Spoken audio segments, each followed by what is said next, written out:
In this segment, Stephanie Miller is joined by Dana Goldberg. Together, the two talk about how the world of politics has become as bizarre as reality TV.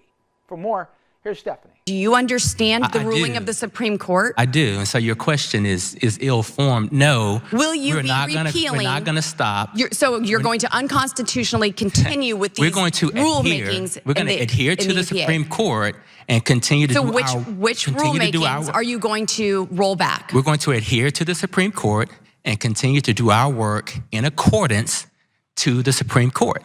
The Supreme Court. So which ones are you going to repeal? The Supreme Court didn't tell us to repeal anything. They have been deemed unconstitutional. No. Absolutely they have. This was a huge victory. So her ex-husband, Jason, formerly of whipping his out in front of kids in a bowling alley, he pled guilty to reckless endangerment on Wednesday. The charges stem from violent confrontations between him and Lauren Boebert and also their 18-year-old son, Tyler. One involved a restaurant tussle with his wife, and another saw him accused of physically roughing up their son and wielding a rifle. This was before the theater thing where she gave the hand to the guy in the... Okay. So is Tyler the Track Palin of the Boebert family? Yes, he has the infant son. He's a teenager himself. And okay, right. He's going to prison. I mean, listen, I'm not, and people may get on me for this, but that guy, that poor kid didn't have a shot from the beginning if those are his parents. No kidding. So, I mean, she didn't even show up to his case. No, she showed, and so I'm not giving him slack, but he is a product of his environment, and it's really unfortunate. Yeah. A lawsuit against Lauren Boebert can move forward on some of its claim. A judge in Colorado, yes, thank you, ruled on. Oh God, please.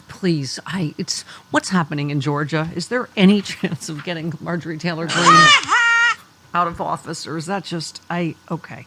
I've been speaking of Georgia, so I've been talking about this all morning. I am so uniquely irritated that they're able to hold up Fani Willis's case based on I don't even know what in Georgia. And meanwhile, this is going on. A Georgia election official who refused to certify last month's primary results is a member of an election denial network founded by MAGA activist Cleta Mitchell. Remember her? Mm-hmm. Who tried to help Trump overturn his loss in multiple states.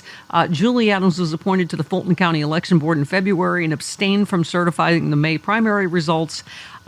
Julie Adams' role on the Fulton County Election Board makes as much sense as inviting a fox to a seat in the hen house, said one analyst there. But this is why we have got to hold these people to account, all of them, and as quickly as possible before the next election. Because this is just going to be a mess, Dana. It's going to be a show of election deniers. Of people going, oh, no. They're already setting it up. Yep. And we've got to make sure that we are ready to go. Like I said, we got to get 2 steps ahead. The only thing to combat that, though, is that we make sure this was a fair and equal election. Yeah. We've got to make sure that we've got poll workers in there. There's so many Republicans that are signing up to be poll workers because they want to be in there to manipulate stuff. We have to make sure that is not happening. And don't be intimidated. They're also trying to be there to intimidate and scare people. Mm-hmm. Absolutely, which is illegal. Yeah. I don't know who to fight for in this big bag of rats, but Representative Nancy Mace, Republican of South Carolina, defeated her Republican primary challenger, dealing a blow to Kevin McCarthy, who has been working to oppose House Republicans who ousted him as Speaker. Mace trounced whoever the lady was that was trailing by 30 points. And she said of Kevin McCarthy, I hope to embarrass him tonight. I want him to send him back to the rock he's living under right now. He's not part of America. I hope I drive Kevin McCarthy crazy. Wow. Her win comes just days after the House Ethics Committee began reviewing a reimbursement program she implemented regarding her townhouse in Washington, D.C. I swear to God, at this point, I feel like they're all corrupt. They're all terrible. They're all backstabbing each other. Let them fight. Like Lord of the Flies this. Let's go. Every time they're caught on a hot mic, they seem to get worse and worse. But at least there's some people that are actually recording these jerks, dispelling the truths that they're talking about, even if it has to do with a flag or a pride flag. Like Alito, like Ginny Thomas, we thought was bad. I don't know if Alito's wife is worse. My God. I know. Somebody said they want to do a GoFundMe to make their neighbors' houses as aggressively gay as possible. Yeah. Let's come up with some gay bunting all around the paint Not it. just a, come on, you can do better than a rainbow help flag. You paint the house. I will go help you paint that house rainbow right next to hers. The whole house. Yeah.